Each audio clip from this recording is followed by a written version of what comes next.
எங்கள் அக்கா பையன் ஒருத்தன் 2 வயசுல செத்து போயிட்டான். அந்த ஜாதகத்தை திருவள்ளிக்கணியில் ஒரு ஜோசியை காட்ட போனேன். ஏன்னா என் நண்பர்கள் சொன்னாங்க அவர் பெரிய ஆள், கரெக்டாக சொல்லுவார். சரின்ட்டு எடுத்துகிட்டு போனேன். அந்த நண்பர்களையும் கூப்பிட்டு போனேன். அந்த ஆள் 3000 பணம் வைக்க சொன்னார். 3000 பணத்தை வச்சுட்டேன். அந்த எங்கள் அக்கா பையன் செத்து போன பாருங்க, இந்த ஜாதகத்தை கொடுத்தேன். சொல்லலை. என்னன்னு கேட்டார், பையன் காணா போயிட்டான், கடைப்பானா அப்படின்னார். கட்டம் போட்டார்.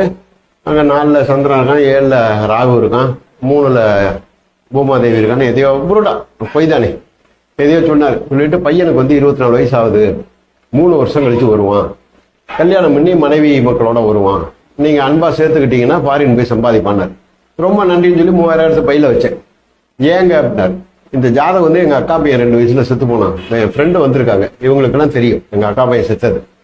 இவ்வளவு தூரம் நீங்கள் இந்த சுக்கரன் அங்கே இருக்கான், சூழம் அங்கே இருக்கான்னு சொல்கிறவன் இந்த செத்து போன ஜாதகம் ஏன் சொல்லலை அப்படின்னு. உடனே அவன் வழக்கப்படி கோவப்பட்டான். உங்களுக்குலாம் வேற வேலை இல்லையான்னு. நான் கேட்டேன், உங்களுக்கு வேற வேலை இல்லையா?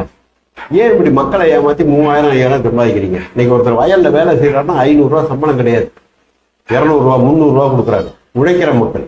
நீங்கள் உழைப்பே இல்லாமல் பொய் சொல்லி என்கிட்ட இப்போ 3000 வாங்குறீங்க. ஒரு 10 பேர் இன்னைக்கு வந்தால் உங்களுக்கு 30,000 ரூபா. இந்த மாதிரி செய்யாதீங்கன்னு தானே சொல்கிறோம். மக்களுக்கு பயனுள்ள தொழில் அவங்க செய்வாங்களா? ஏன்னா அவன் சின்ன ருசி கண்டவன், செய்ய மாட்டான்.